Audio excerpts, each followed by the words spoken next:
Kita tak alami perkara itu, tapi kita yakin sebab itu adalah Al-Quran.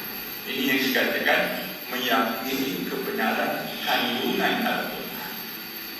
Jadi itulah sedikit tadi iaitu kita beramal kerana meyakini apa yang disebut oleh Al-Quran tetap ada balasan baik yang dijanjikan oleh Allah Ta'ala.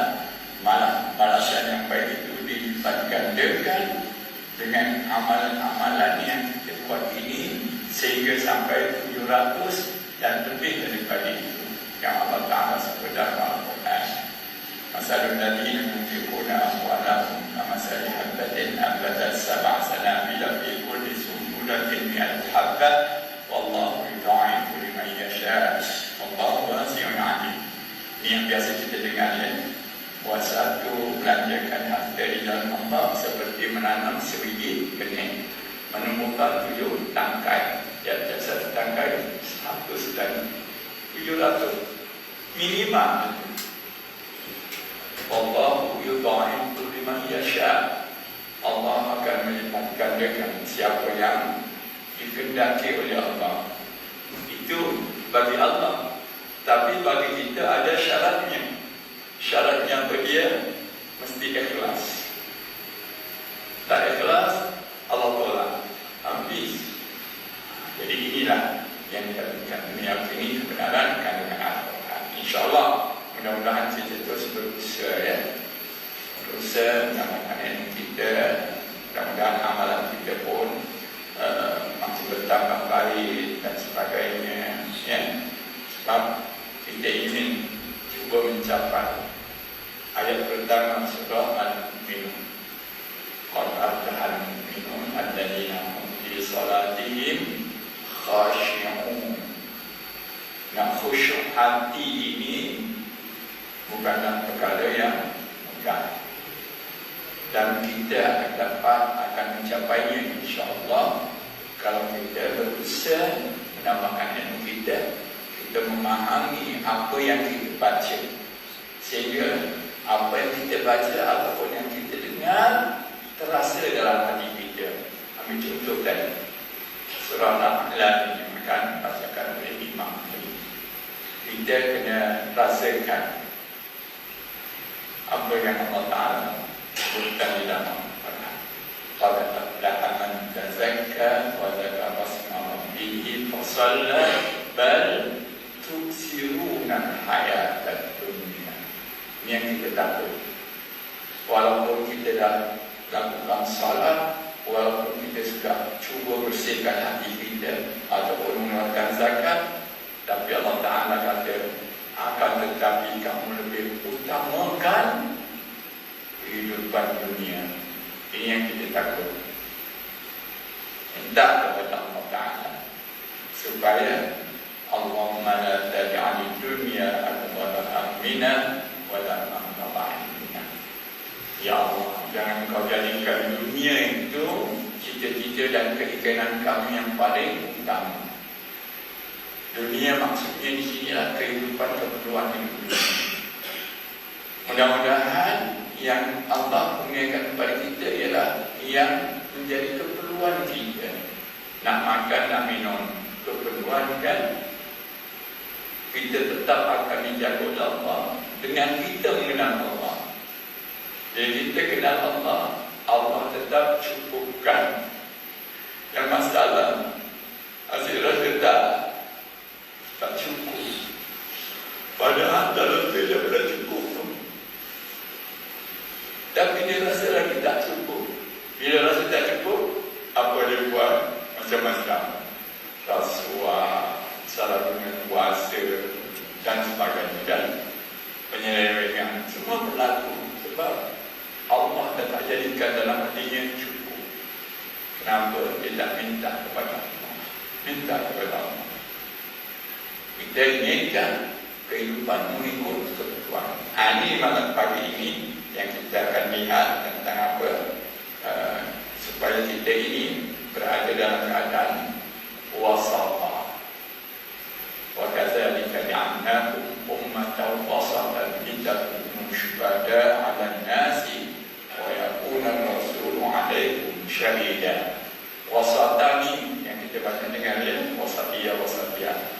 maknanya ialah keseimbangan antara kehidupan dunia dan akhirat.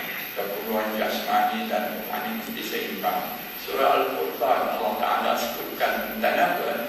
Tentang ibadur rahman. Salah satu sifat ibadur rahman, hamba-hamba Allah yang taat dan patuh ini, walladzina idza anfaqu lam yusrifu wa lam yaqturu wa kana baina dzalika qawama. Mereka ini apabila membelanjakan hartanya, lam yusrifu, tidak berlebihan, wa lam yaqturu, dan tidak kedekut, wa kana baina dzalika qawama. Dia berada tengah-tengah, maknanya seimbang antara. Apa dia? Dia akan belanjakan hartanya sebab dia tak bakhil, tapi membelanjakan hartanya ke jalan yang diridai dan disuruh oleh Allah. Umpama zakat, dah cukup nisabnya dan sebagainya, wajib zakat, dia kena keluarkan zakat itu. Kerana ingat tadi, orang yang membelanjakan hartanya di jalan Allah seperti apa? Menanam sebiji benih. Subhanallah, ini Quran tuan-tuan. Ada saja paduannya. Kalau begini, apa yang aku dapat? Allah menjanjikan. Allah tak mungkin janji. Apalagi silap janji, mungkin langsung. Ya, Subhanallah. Ini yang sentiasa kita rasa. Mari kita tambahkan supaya kita nampak misalnya bagaimana Quran itu adalah dan kita. Ya, mereka ini adalah yang bila membelanjakan hartanya, memiliki harta, lam yusrifu, tidak boros, walam yaqturu, tidak kedekut, wa kana baina dzalika qawama, yang dikatakan seimbang. Inilah dia yang perlu ada pada kita. InsyaAllah pagi ini kita akan lihat tajuk tanda-tanda penyakit hati dan rawatannya serta cara mengenali keaiban diri sendiri. Tanda-tanda, ya, tanda-tanda penyakit hati. Dia, penyakit hati ini lebih kurang sama dengan penyakit jasad. Jasad itu ada tanda-tandanya kan, sebelum kena kan, macam-macam kan kita tahu. Tapi melalui siapa? Kita bila pergi berjumpa doktor periksa dan didapati ni ada tanda ni katanya, ini tak kira darah tinggi ke kencing ni, semua ada tanda dia kan. Kemudian dinasihatkan ke tidak? Dinasihatkan. Subhanallah, itu penyakit jasad. Tapi penyakit hati ini dia ada tanda juga. Dia tandanya ialah kena melihat apa yang diperingatkan oleh Allah dan juga Rasulnya sallallahu alaihi wasallam. Baik, kita tengok apa yang ditulis dalam kitab ini ya. Setiap anggota diciptakan untuk memainkan peranannya yang tersendiri. Tanda ia berpenyakit ialah apabila ia tidak mampu berfungsi melaksanakan peranannya itu, atau peranan ataupun peranan terlaksana tetapi dalam keadaan terganggu. Ambil contoh saja ya. Ni anggota-anggota kita, tangan ataupun kaki, na'udzubillah, mudah-mudahan Allah Ta'ala lindungi. Dia berfungsi tak di tangan ni? Kaki berfungsi ya? Boleh berjalan ke sini, na'udzubillah. Kalau dah kena stroke, na'udzubillah, boleh berfungsi tak? Nah, dah tak berfungsi kan? Sekarang ini berfungsi, na'udzubillah. Kalau kena stroke dah tak berfungsi lah. Apa yang berlaku? Hati dah melelah, sedih dan sebagainya kan? Itu pun nasib baik dia tak merungut. Kalau merungut, dia lupa itu adalah pujian Allah. Alladzi khalaqal mauta wal hayata liyabluwakum ayyukum ahsanu amala. Allah nak tengok ni, paling baik. Hidup mati ini semua sakit. Nabi SAW ingatkan kepada kita, kalau nak dapat rida Allah, Allah Ta'ala, Nabi kata, Inna Allah idha habba abdan ibtala. Allah apabila cintakan seorang hamba, Allah akan uji orang itu. Fa'in radiyya falahu ridha. Kalau dia reda dengan ujian Allah, dia akan dapat rida Allah. Wa in sakhita falahu sukh. Kalau dia murka ataupun benci kepada ujian Allah, dia akan dapat kebencian dan kemurkaan Allah. Itu yang kita nak hidupkan doa kita, yang selalu kita doa, terutama sekali bulan Ramadan kan. Allahumma inna nas'aluka ridhaka wal jannah. Banyak kita doa itu ya. Tapi kita perasan tak bahawa kalau nak dapat ridha Allah, kena sedia dengan ujian Allah. Ini bukan ilmu kan? Ilmu kadang-kadang memang kita sebagai manusia kan gitu, tersinta bila kena ujian kan. Memang itu sifat manusia. Allah Ta'ala telah jadikan manusia itu sifatnya begitu. Innal insana khuliqa halu'a, idza massahu asy-syarru jazu'a wa idza massahu al-khairu manu'a. Manusia ini kata Allah Ta'ala dicipta sifatnya keluh kesah. Dia bila dapat kesusahan, dia mulalah gelabah. Bila dapat kesenangan, kedekut sekali. Kena berhenti kerja, menggelabah tu. Jangan tenang aja. Ini ujian. Reda aku akan bagi. Yang saya sebut tadi, manusia ini sebab merasa tak cukup, itu masalah. Bila kita reda, Allah akan reda. Bila kita benci ataupun marah dengan ujian Allah, kita dapat kemurkaan Allah. Itu yang berlaku pada sebagian manusia. Jiwa tak tenang, fikiran tak tenteram. Padahal simpanannya lebih daripada cukup. Kata orang itu 7 keturunan boleh dengan simpanan dia. Banyak 7 keturunan, anak cucu tak kelaparan, pun meninggal besok. Habis nak kata apa? Allahu Akbar. Ini tuan-tuan, yang mengatakan demikian siapa? Allah. Sebab dia yang jadikan kita. Dia tahu mana-mana perkara yang boleh membawa kerosakan ataupun kebaikan. Saya suka bawa analogi, contoh. Pencipta kereta siapa namanya ya? Pencipta kereta yang pertama, jangan bukan kereta nasional. Kereta nasional itu Henry Ford. Henry Ford, dia mencipta kereta, dalamnya ada komponen-komponennya kan. Ada bateri, ada pelang, ada contact point, ada piston dan sebagainya kan. Siapa yang namakan benda itu? Henry Ford lah, sebab dia yang cipta kan. Siapa yang jadikan kita? Allah. Dalam diri kita ada sifat apa? Hasad, dengki, marah, benci, reda, suka. Ada tak dalam diri kita? Siapa yang beritahu? Allah. Jadi kalau nak selamat, kena ikut. Betul kan? Kalau apa tu pelat tu tak ditaruh kat tempatnya, berjalan tak kereta tu? Kena taruh tempatnya. Kalau dah beli kereta baru ya, ada kereta baru umpamanya, konon-konon kerana ini kereta aku. Kalau kereta baru jalan, boleh lari terus 150 ke tidak? Jangan, aku punya suka, berani. Pasal apa tak berani?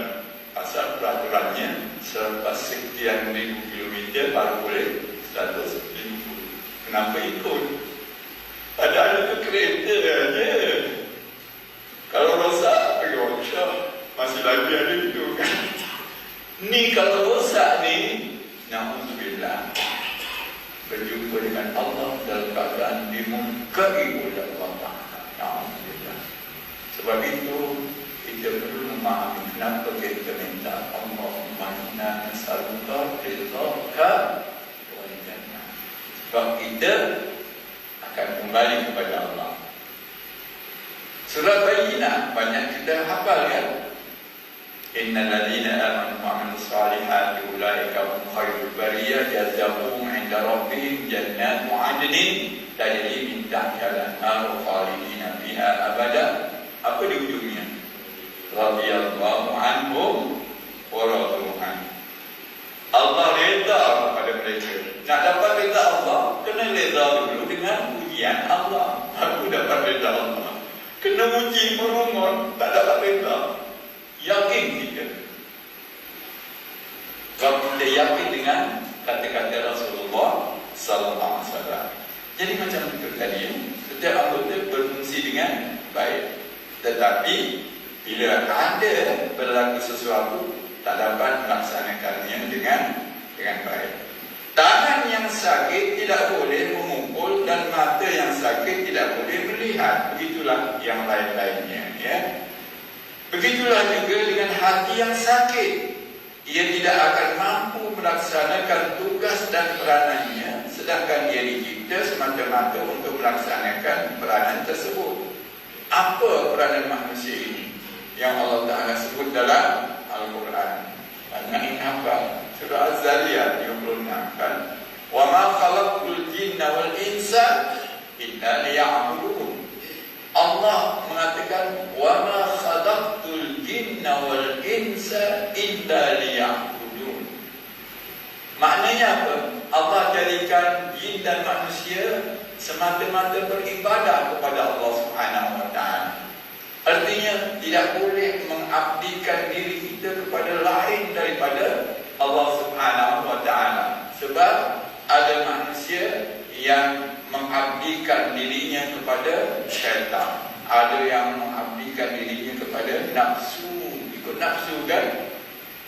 Dan bila tak ikut perintah Allah, dia akan ikut nafsu ataupun ikut ajakan syaitan.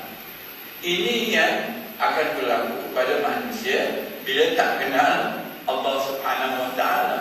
Allah jadikan manusia ini adalah untuk mengabdikan diri kepada Allah Ta'ala. Kemuliaan hamba itu ialah bila mengabdikan diri kepada Allah Ta'ala. Rasulullah SAW dijemput Allah dalam peristiwa Isra dan Mi'raj, tempat yang paling mulia. Malaikat Jibril sendiri tak lepas kat sana kan. Tapi apa Allah Ta'ala sebut? Subhanalladzi asra bi 'abdihi. Nabi SAW tak bertukar menjadi Tuhan, ya, tetap dengan abdihi, hamba Allah, tetap dengan perkataan hamba. Ini yang kita bila cuba faham kenapa kita ini dijadikan oleh Allah Ta'ala supaya mengabdikan diri kepada Allah SWT. Pengertian mengabdikan diri ataupun ibadah, banyak kita dengar perkataan ibadah, ya, ubudiyah kepada Allah, mengabdikan diri kepada Allah SWT. Dia dua syarat utama. Pertama, mestilah mengikut yang didatangkan oleh Rasulullah, yang datangnya tentunya daripada Allah. Apa saja yang disebut dalam Al-Quran disampaikan oleh Rasulullah, kena ikut. Itu pertama. Yang kedua, mestilah dilakukan ikhlas kerana Allah Ta'ala. Dan pengertian ubudiyah ini, mengabdikan diri kepada Allah Ta'ala dengan hati penyerahan kepada Allah, dia mestilah ada al-inqiyad wal khudu' wal izlal. Mesti ada perasaan apa? Perasaan hina di hadapan Allah. Ini biasa orang hanya kaitkan dengan apa? Dengan solat biasanya, ya. Tapi sebenarnya bukan dalam solat saja. Sebab ibadah kepada Allah Ta'ala itu adalah meliputi semua apa yang telah ditetapkan oleh Allah. Salat kita mengikut apa yang ditetapkan oleh Allah Subhanahu Wa Taala. Kalau sekiranya lebih daripada apa yang ditetapkan oleh Allah Subhanahu Wa Taala ataupun diajar oleh Rasulullah SAW, ya, maka ibadat itu ditolak. Yang kedua, ibadat itu mestilah ikhlas kerana Allah Taala. Contoh yang baru lepas, apa tu? Ibadat kurban, ya, baru lepas, ya. Dia nak ibadat kurban ni mesti ikut yang diajar. Maksudnya macam mana? Kalau ayam boleh tak? Satu kurban ayam, satu kandang ayam, 1000 ekor ayam, boleh? Tak boleh. Sebab tak ikut syariat. Dia kena ikut. Nah kan? Itu yang pertama, mesti mengikut syariat. Walaupun dia nak buat banyak, tapi tak diterima sebab tak mengikut syariat.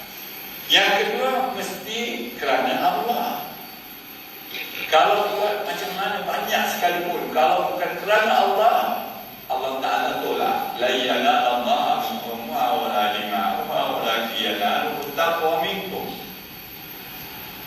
Darah binatang kurban, daging binatang kurban tak akan sampai kepada Allah Subhanahu Wa Taala, melainkan kerana takwa. Takwa itu maknanya ikhlas kerana Allah Taala.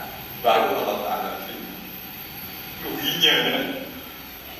Seekor lembu dia seorang, berapa ribu, tiba-tiba Allah tak terima, kan rugi.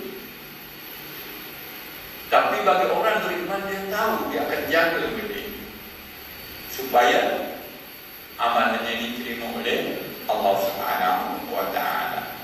Jadi begitulah dengan hati, ya, yaitu Allah Taala menerima dan memiliki apa dia.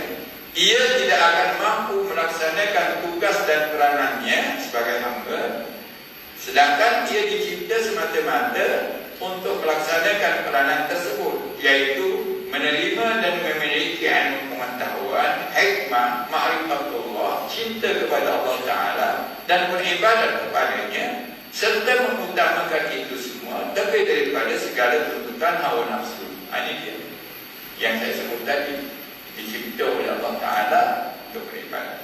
Bagaimana nak mendapat ini yang disebut itu? Iaitu dalam mengenal Allah Subhanahu Wa Taala.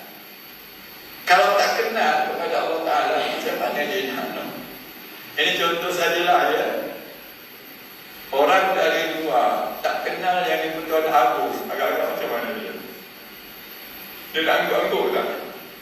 Tak ada, sebab dia tak kenal kan? Rakyat Malaysia jumpa saja dah rasa, ya, menghormati dia. Sebab dia kenal kan.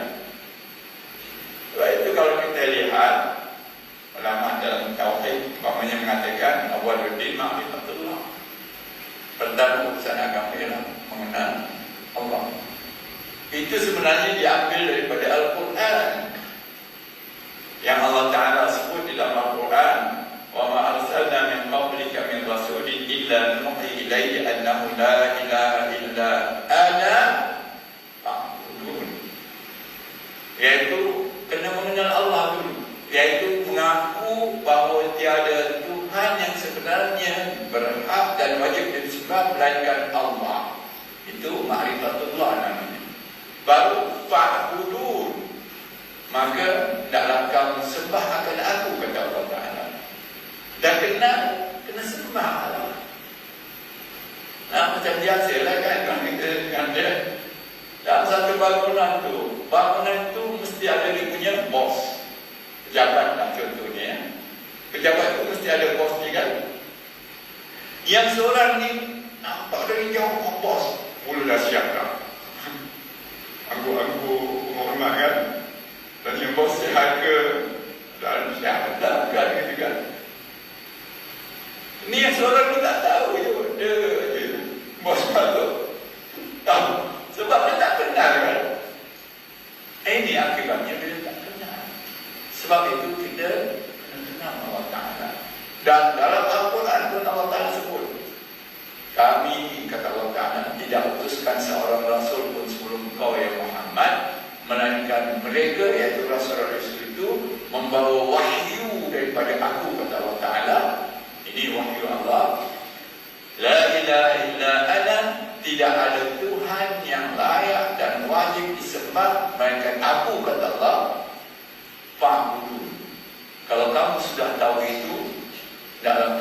sembah aku. Di sini baru ada perasaan asli, menyerah kepada Allah Ta'ala. Makna menyerah apa dia? Suruhan, laksanakan. Larangan, tinggalkan. Dengan rasa apa? Rasa patuh dan tidak membantah walaupun satu kali. Kalaupun kerana manusia ini ada kelemahannya, kan? Itu hakikat manusia, ada kelemahannya. Allah Subhanahu wa Ta'ala suruh kita ni ingat Allah, nanti Allah ingat kita. Fazkuruni azkurkum.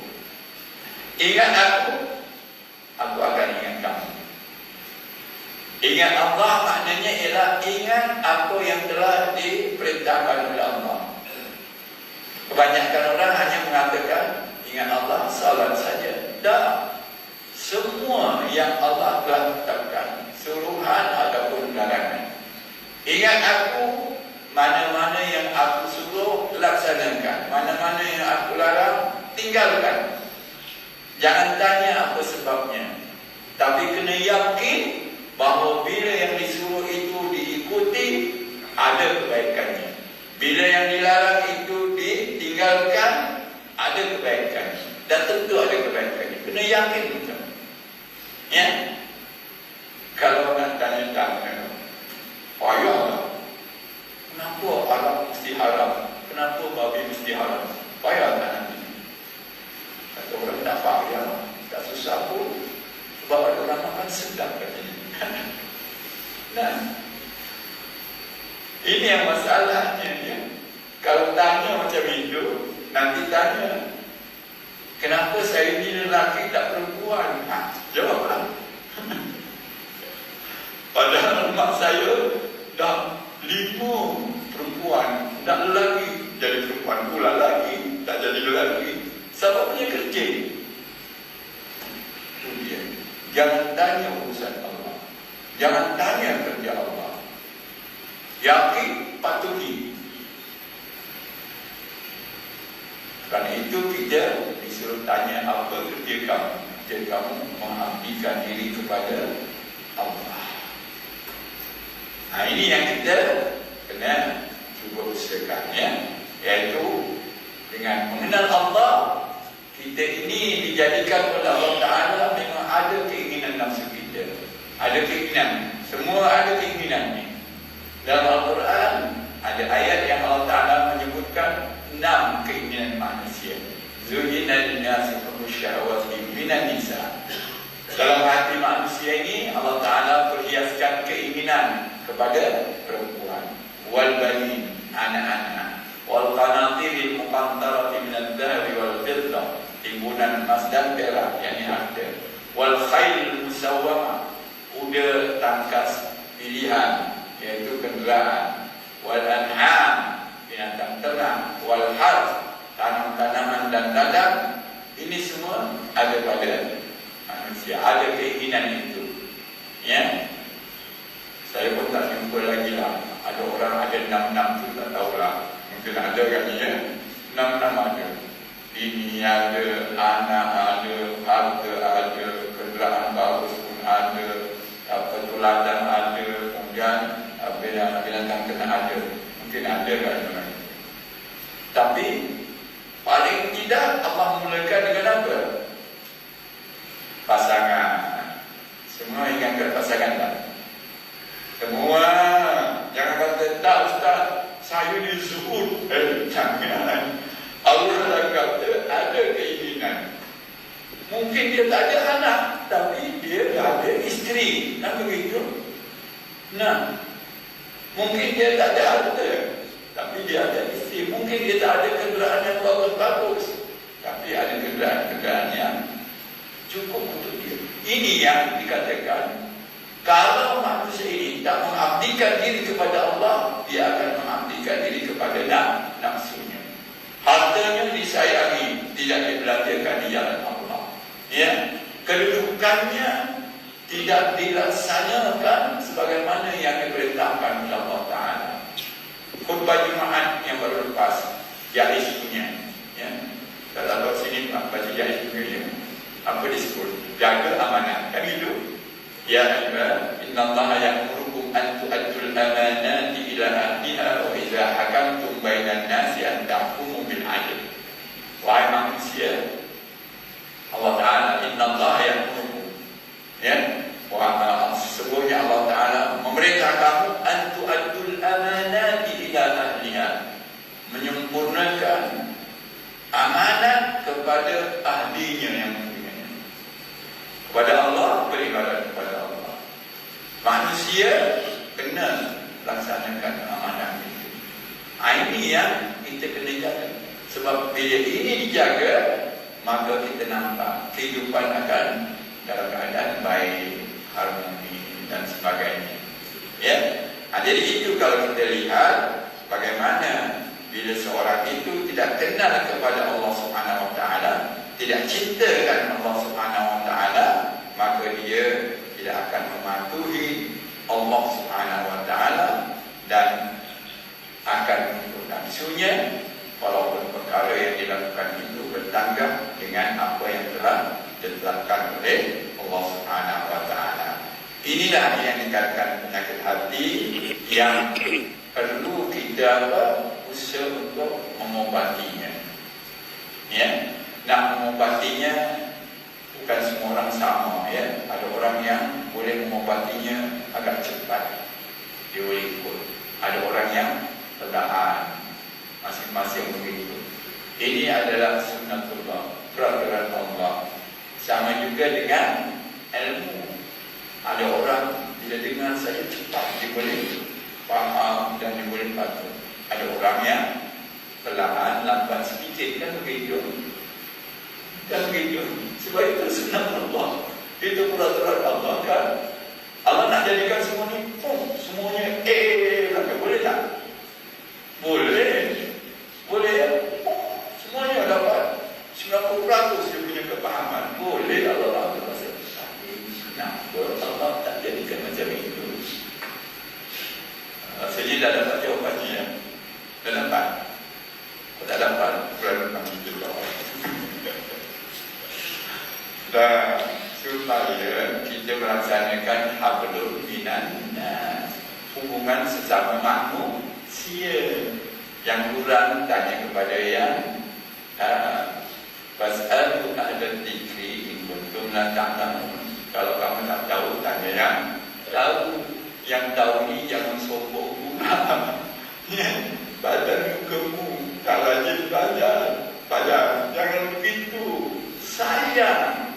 Sebab kita ni bila mengajak kepada kebaikan, tetap akan dapat pahala daripada Allah. Kan begitu? Kalau mengajak kepada keburukan pun dapat dosanya juga. Walaupun kita tak melakukannya, tapi kita bila mengajak, menunjukkan, tetap akan dapat dosanya. Yang kena jaga sekarang ini, dulu satu kampung mungkin 24 orang aja, 24 orang je kan. Sekarang tak saja hantar satu WhatsApp mesej, 1,000, 20,000. Siapa nak tanggung? Kena jaga benda-benda ini. Jangan mudah-mudah nak sebarkan. Sebarkan saja yang baik-baik. InsyaAllah dapat pahala.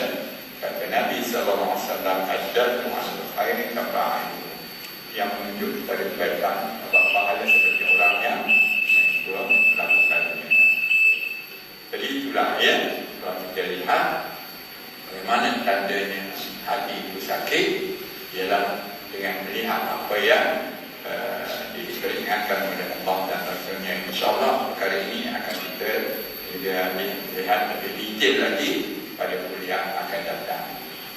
Kesimpulannya, dalam hati manusia ini memang ada penyakitnya. Dan bila ada penyakitnya, kita kena berusaha merawat penyakit itu supaya jangan dia melebar. Tuan-tuan jangan lupa ya, penyakit parah yang besar itu dia bermula dengan yang kecil, tulis kecil dia mulanya kan, tulis kecil, dia biarkan melebar, dia mesti diobati baru dia boleh baik. Jadi begitulah dia dengan penyakit hati ini. Jangan yang kecil je, kecil aja, jangan. Nabi SAW menyebutkan dalam hadis, seorang hamba itu maksud hadis ya, apabila melakukan satu dosa, mulalah titik hitam di dalam hatinya. Mula. Kalau dia hilang, maka jernihlah hatinya. Kalau dia biarkan, nanti sampai karat. Kalla bal rana ala qulubihim ma kanu yaksibun. Bila dah karat, memang payah ya. Memang payah. Kipas ni tak apa. Kipas dulu kipas besi juga. Kalau tak ada sikit, biarkan. Sikit biarkan. Akhirnya karat. Tak boleh pakai sabun. Kalau belum kecil sikit saja dengan sabun saja, alhamdulillah.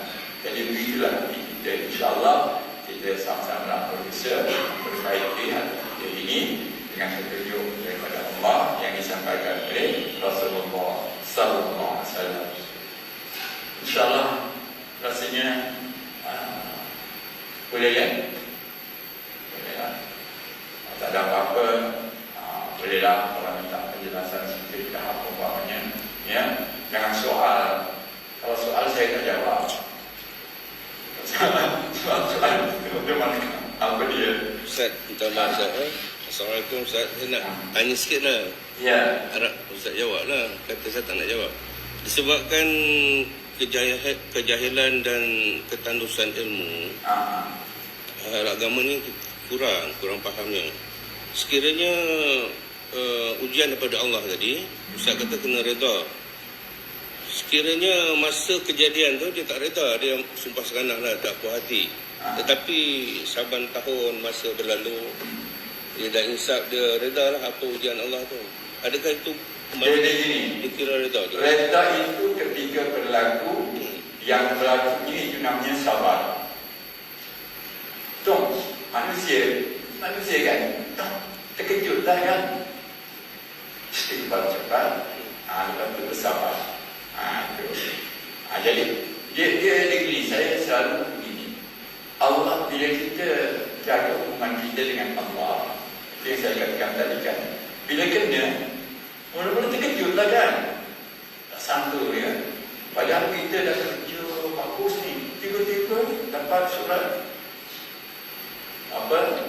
dipendekkan perkhidmatan. Terkejut tak? Padahal aku dah baik. Tak. Cepat ingat kepada Allah. Ya. Sebab itu namanya apa namanya? Ujian lah tu. Ujian. Cepat. Sebab itu bila kita ingatkan Allah, kita tidak akan hanyut. Terkejut tadi. Kenapa pula? Ya. Kan? Bila ingat, ini ujian. Ya. Letaklah situ. Lepas itu sabarlah dengan apa-apa dan sebagainya. Dan untuk sabar, kita berdoa juga dengan yang dalam Al-Quran, Rabbana afrigh alaina sabra wa tawaffana muslimin. Ya Allah, isikan dalam hatiku ini kesabaran. Minta kepada Allah. Kadang-kadang kita tak kan? Sebab apa? Sebab kadang-kadang ni bila kena ujian tu, mula-mula dia macam nak reda. Mula-mula sekali makin lama makin berat. Sudah takut hilang kesabaran pula. Begitu kan? Sebab itulah Nabi SAW menyebutkan dalam hadis, asyadun nasi balaan al-anbiya summa al-amsal fal-amsal. Orang yang paling berat ujiannya para nabi. Berat ujiannya kan? Kemudian yang kurang para sahabat, para hijrah. Maknanya ujian itu memang berbagai. Maka bila kita kena saja, mula-mula itu namanya reda, kena reda. Dan itu kita jangan nafikannya. Tapi sifat manusia memang terkejutlah. Yang saya katakan tadi ya. Jika terkejut, kita ada petunjuk daripada Allah tak? Allah yang ingatkan kita ni. Kau ingat aku ingat kau. Supaya yang terkejut tadi, ini ujian. Siapa yang ingatkan kita bahawa itu ujian? Allah kan? Panduannya apa? Ilmunya tadi kan? Kerana dia ada ilmu, dia berteringat ini ujian. Maka dia reda dengan yang Allah. Sebab itulah ulama mengatakan reda itu intersud mandi juga. Ketika berlaku sesuatu, kat situ nak tengok reda atau tak reda. Lepas itu baru kena sabar. Ya. Tapi sebahagian manusia ini hanya melihat ujian itu dalam hal apa? Dalam hal apa? Musibah, sakit, kena buang kerja, itu namanya ujian. Sebagian orang kan, habis dapat pangkat bukan ujian ke? Naik pangkat, naik pangkat. Jadi pengarah pula daripada CEO. Bukan ujian kan? Ujian. Wa nabluukum bisyarri wal khairi fitnah, kata Allah Ta'ala. Kami uji kamu keburukan dan kebaikan sebagai satu ujian yang pasti. Allah yang mengatakan. Cuma orang banyak bila kena susah, kena sakit dan sebagainya, itu ujian. Yang dapat pangkat tu, yang bagi kayu tu, bukan ujian kan? Sebab itu orang tasawuf dia kata begini, mereka ni orang tasawuf, orang tasawuf, orang kerohanian ya, dia lebih takut ujian senang, lebih takut kan. Pernah dengar kan cerita Beluk? Pernah dengar cerita Beluk? Tak ada ya? Asyik tidak ada Beluk, patutlah.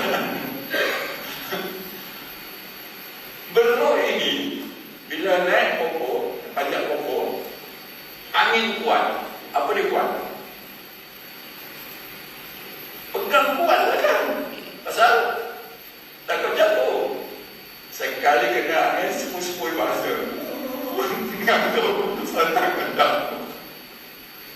Bila kena naik mandi itu, banyak orang lupa. Itu adalah ujian. Sebab itu Allah mengatakan وَلَبْلُوكُمْ بِالشَّرِّ وَالْخَيْرِ فِتْنَةً. Kami uji kamu dengan kesenangan dan kesusahan sebagai satu ujian yang pasti. Sebab itu surah Al-Mulk mulakan dengan الَّذِي خَلَقَ الْمَوْتَ وَالْحَيَاةَ لِيَبْلُوَكُمْ أَيُّكُمْ أَحْسَنُ عَمَلًا. Itu semua Allah Ta'ala beri peringatan kepada kita. Jangan lupa ya, tetap ada ujian, sama ada kesusahan ataupun kesenangan. Dan kita sebagai manusia, bila kena uji, memang ada kejutan lah kata orangnya, terkejut. Tapi oleh kerana kita ingat Allah, Allah ingatkan kita. Ini ujian, kena reda, kena terima. Tentu ada hikmat di sebaliknya. Bila kita sabar dengan ujian-ujian itu, nanti Allah akan bagi yang lebih baik daripada apa yang kita terima itu. Ini banyak pengalaman orang yang bila diuji itu, dia boleh sabar, rupanya Allah nak bagi yang lebih baik. Dia keadaannya senang saja. Allah Ta'ala yang jadikan kita ni, dia tahu tak sejauh mana yang cukup untuk kita. Tahu kan? Ini contoh sajalah, bukan pengurusi ya. Kalau pengurusi ni, kalau Allah bagi 2 bini, no problem, dia boleh dapat. Saya ini jangan angan-angan nak 2 bini. 1 bini pun tentu jaga. Ya? Bagi 1 bini, walaupun ingin, tak dapat 2 bini. Tak dapat juga. Ingat, Allah lebih tahu apa yang sesuai untuk kamu. Itu je. Sebab orang beriman ini, dia tak ada problem. Sebab ada bantuannya kan. Allah Ta'ala dah. Walaupun tak ada 2. Allah Ta'ala kata tak ada. Tak boleh 2, 1 je. Cukup. Nanti bila 2, huru-hara rumah tangga. Sebab itu Allah Ta'ala sebut di dalam Al-Quran wa ma min dabbatin fil ardi illa 'ala Allahi rizquha ya'lamu mustaqarraha wa mustaqdaha. Semua rezeki yang Allah Ta'ala berikan ini Allah dah tentukan. Jadi itu yang dikatakan Quran ini panduannya. Itu je. Kalau tak ada Quran yang tak ada ayat, macam tadi ya, merumutlah, ampulah, macam-macam kan. Jadi begitu. Kalau orang beriman tahu panduannya, ada ilmu, dia tetap. Ya, ini itulah kita. Kena memang kejutan. Ya, tapi Allah Ta'ala akan ingatkan kita supaya kita tidak terus, apa kata orang tu, hanyut. dengan kemurkaan dan kebencian kepada Allah Subhanahu wa taala. Wallahu a'lam, ya. Jadi insyaAllah bulan depan kalau tidak apa-apa kita akan sambung. Tapi jangan paling dulu ya. Kalau sekiranya ada apa-apa yang tak dapat